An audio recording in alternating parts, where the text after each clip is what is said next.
नमः सिद्धेभ्यः। नमः श्रीवर्धमानाय निर्धूतकलिलात्मने सालोकानां त्रिलोकानां यद्विद्यादर्पणाय ते।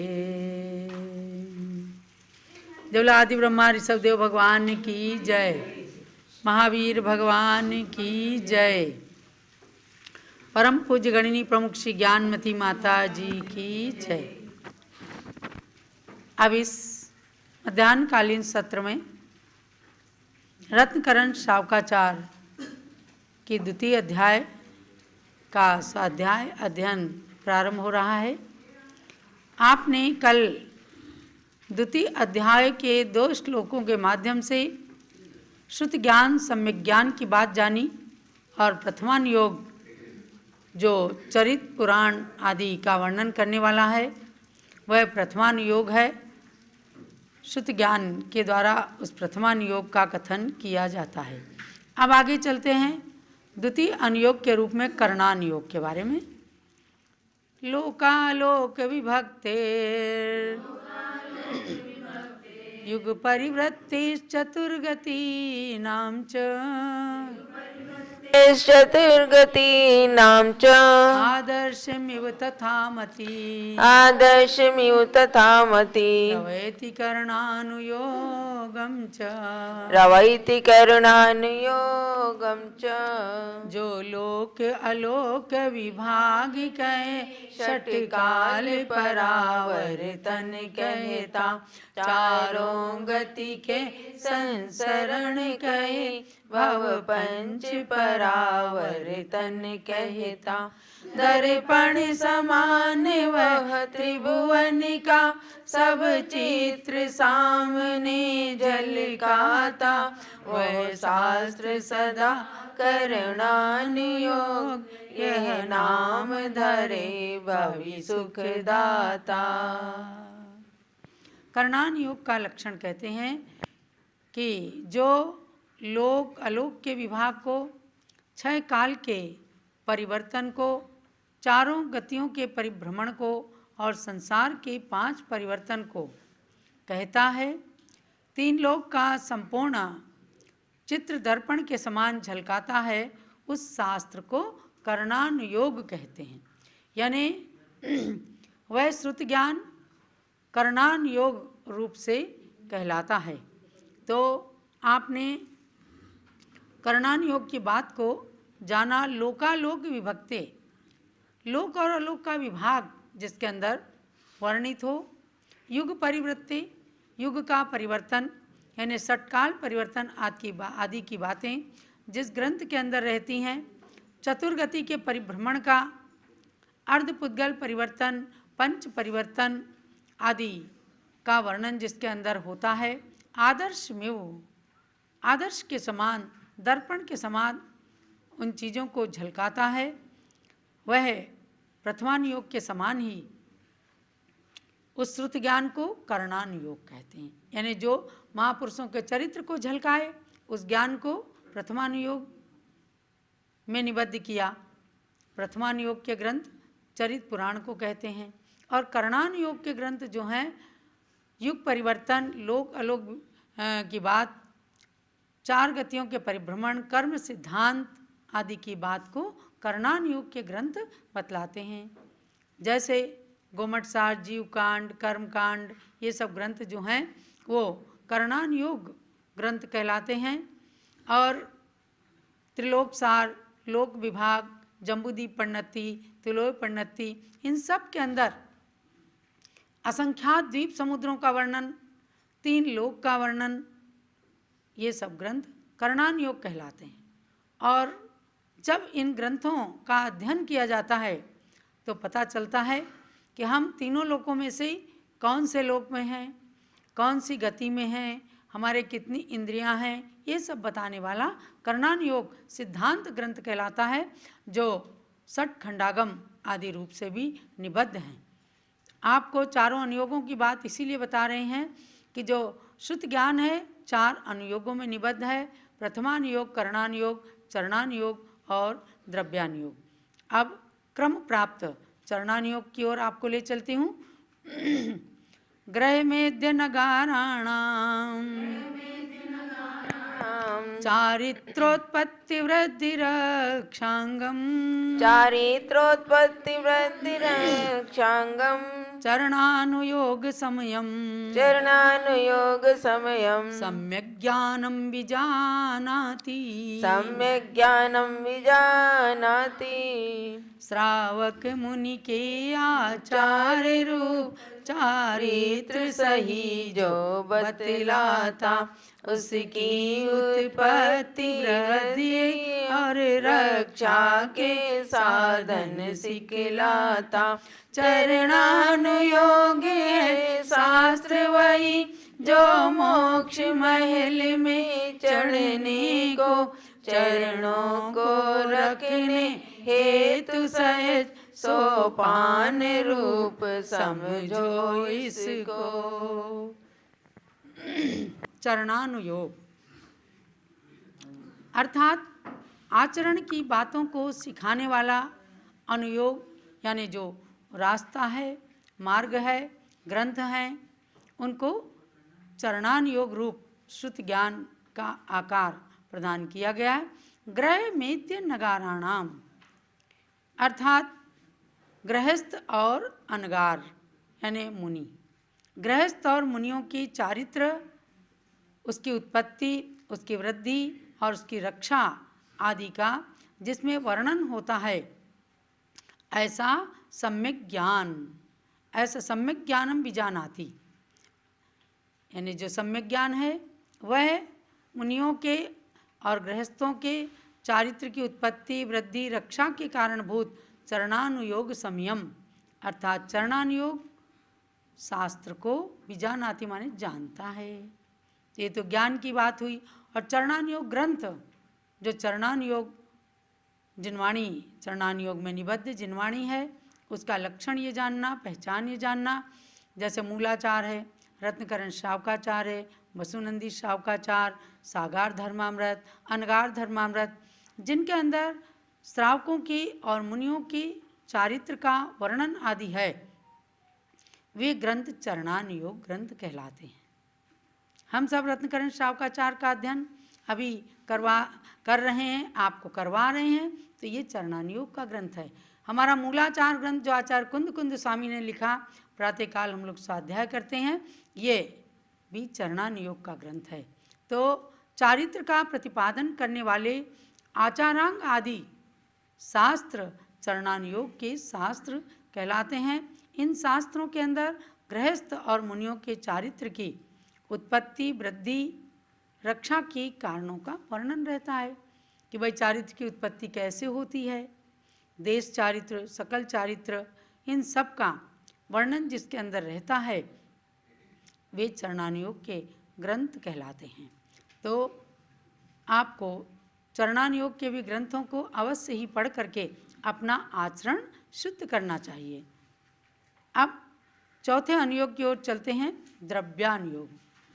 जीवा जीव सुतत्वे जीवा जीव सुतत्वे पुण्या पुण्ये च बंध मोक्षौ च पुण्या पुण्ये च बंध मोक्षौ च द्रव्यानुयोग दीपः द्रव्यानुयोग दीपः श्रुत विद्यालोक मातनुते श्रुतविद्यालोक मातनुते।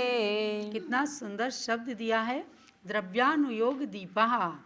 द्रव्यानुयोग एक दीपक का कार्य करता है। ज्ञान दीपक है, दीपक स्वयं जलता है और दूसरों को भी प्रकाश देता है। ऐसे द्रव्यानुयोग का कथन द्वितीय अध्याय में 5वें श्लोक के माध्यम से किया है। इसका पद्यानुवाद पढ़ते हैं। जो जीव अजीव सुतत्वों को और पुण्य पाप को बतलाता, आश्रव संवर्य बंध मोक्ष तत्वों को विधिवत समझाता, वह दीप सदृश द्रव्यानुयोग द्रव्यों को प्रगट दिखाता है। श्रुत विद्या के सुंदर प्रकाश में निज पर का भान कराता है। निज पर का भान कराने वाला है द्रव्यान योग, इसलिए उसको दीपक की उपमा दी है कि द्रव्यान योग किस प्रकार का है, जो जीव अजीव तत्वों को, पुण्य पाप को, आश्रव संवर बंध और मोक्ष को, इन सभी तत्वों को, 9 पदार्थों को सही सही बताता है, समझाता है और दीपक के समान द्रव्यों को प्रकट दिखाने वाला है, वह कहलाता है द्रव्यान योग। ये श्रुत ज्ञान के प्रकाश में निज और पर का भान कराने वाला है, अर्थात समय सार, नियम सार आदि जो ग्रंथ हैं जो आत्मा की चर्चा को बतलाने वाले हैं, ऐसे ग्रंथों को द्रव्यान योग कहा है। द्रव्य माने 6 द्रव्य, 6 द्रव्य के अंदर 7 तत्व, 9 पदार्थ ये भी शामिल हो जाते हैं। तो उनमें मुख्य है जीव तत्व, जीव द्रव्य।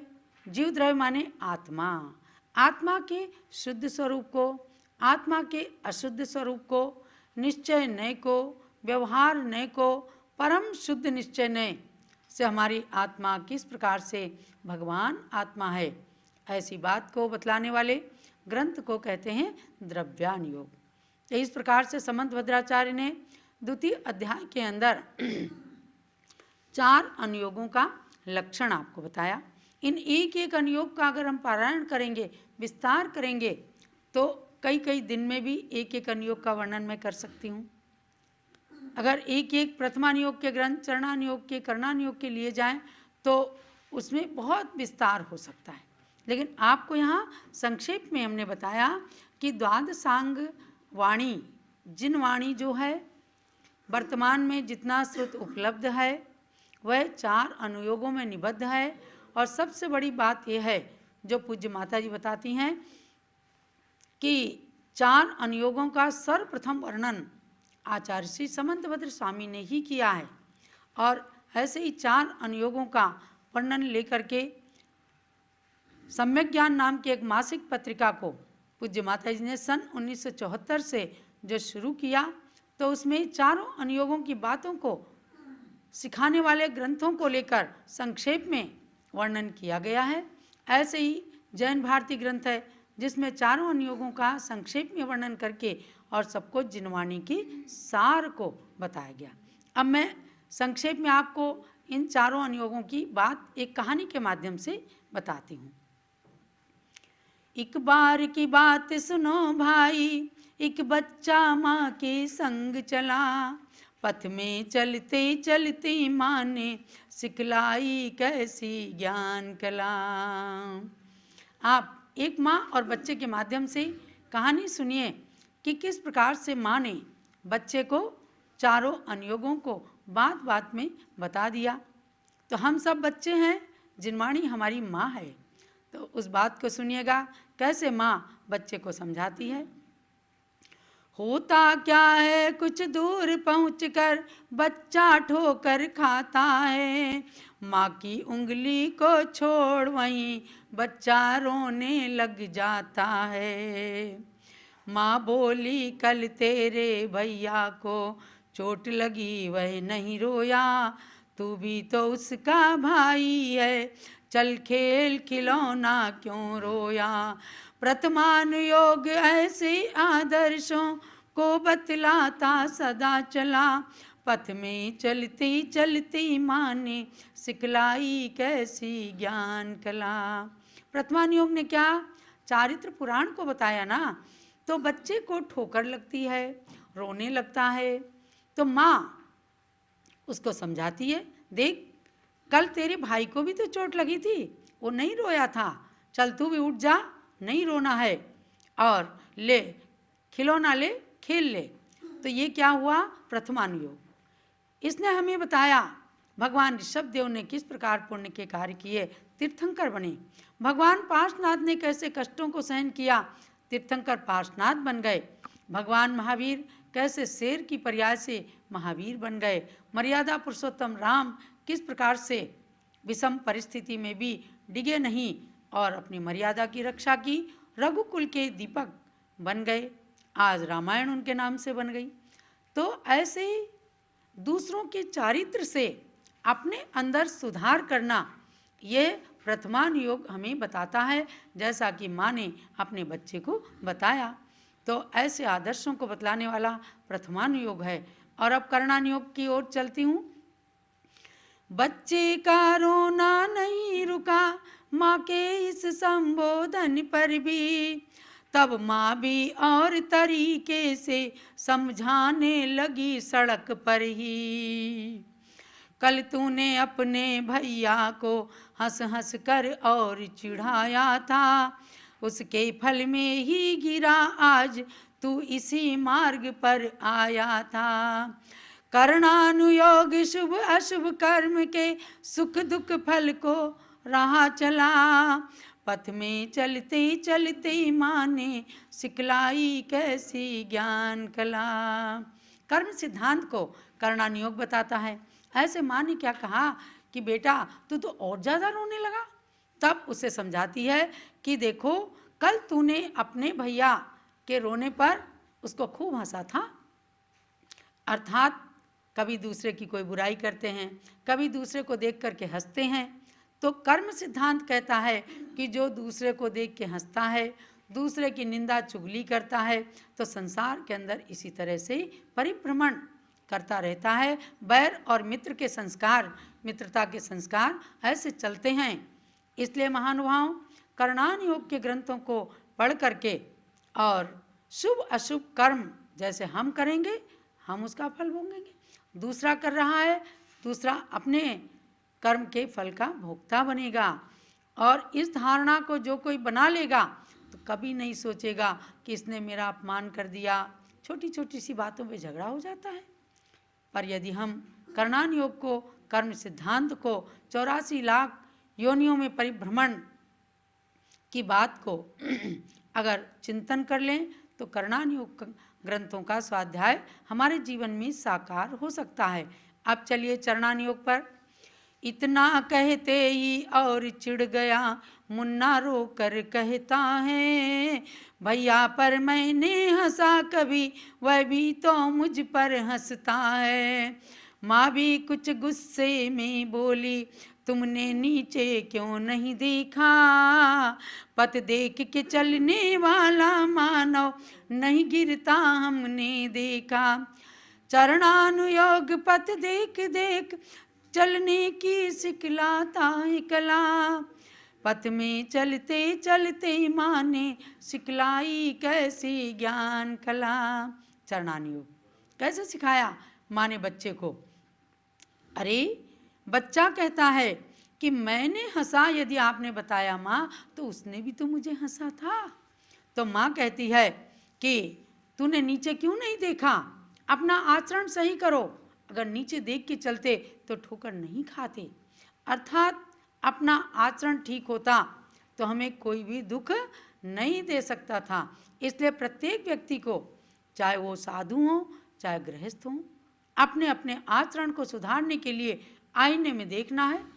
कभी मूलाचार पढ़ना है, कभी श्रावकाचार पढ़ना है, ताकि हम अपनी अपनी मर्यादा में रहें। और यही चरणानुयोग ग्रंथ बताता है कि चलो, देखभाल कर चलो, आचरण अपना सुधारो, ताकि चरणानुयोग का स्वाध्याय आपके जीवन में उतर सके।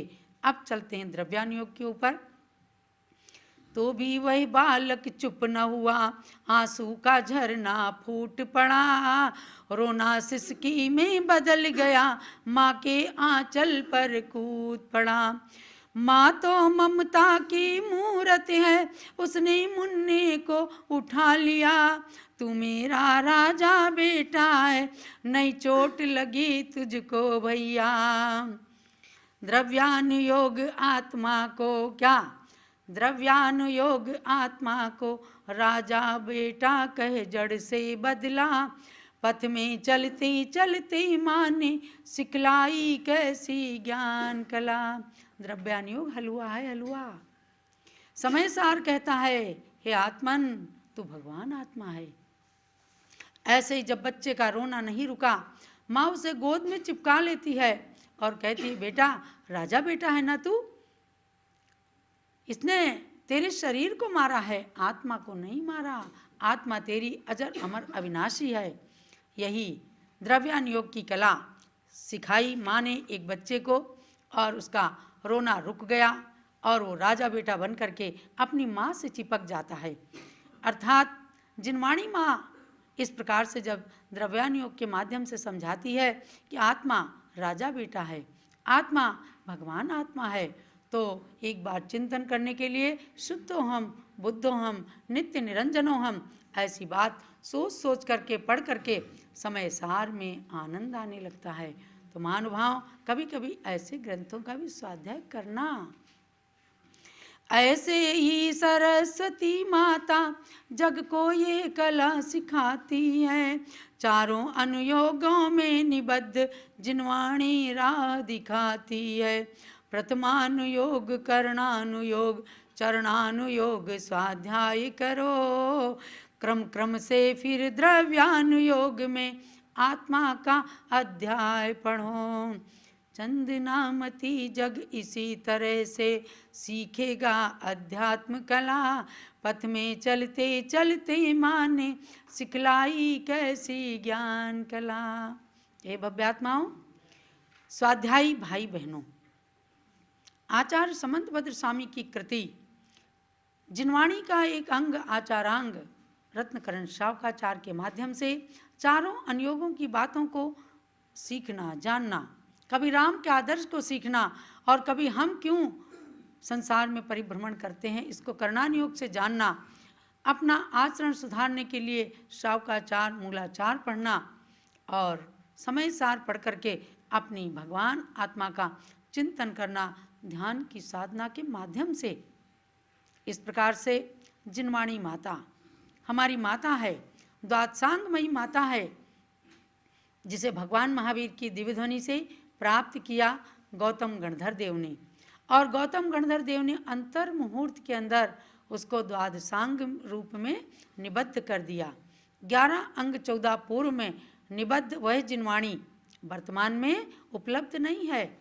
अंग और पूर्व रूप से दिगंबर जैन परंपरा में कभी भी उपलब्ध नहीं है, लेकिन उसके सार रूप में हमारे आचार्यों ने गणधर स्वामी की वाणी को लेकर धरसेन आचार्य, गुणभद्र आचार्य कसाय पाहुड़ के माध्यम से, सठ खंडागम के माध्यम से, जय धवला के माध्यम से, महाबंध के माध्यम से और कुंद कुंद आचार्य ने समय सार आदि ग्रंथों के माध्यम से जिनवाणी का सार बताया है। आपको जानना है कि द्वादशांग भले नहीं उपलब्ध है, लेकिन द्वादशांग के सार के रूप में 4 अनुयोग रूप जिनवाणी उपलब्ध है। उन अनुयोगों को आपने रत्नकरण शावकाचार्य की द्वितीय अध्याय में पढ़ा है। ऐसे अनुयोगों को में निबद्ध जिनवाणी माता का क्रम क्रम से स्वाध्याय कीजिए। एक ग्रंथ कोई मंदिर में लगाएं, प्रथमानुयोग का पूरा हो जाए, एक चरणानुयोग का भी पढ़ें, करणानुयोग का भी पढ़ें और द्रव्यानुयोग का भी बाद में जा कर के पढ़ करके और उसका सार प्राप्त करें। यही आज के इस द्वितीय अध्याय का सार समझना। जय बोलो द्वादशांगमयी जिनवाणी माता की जय।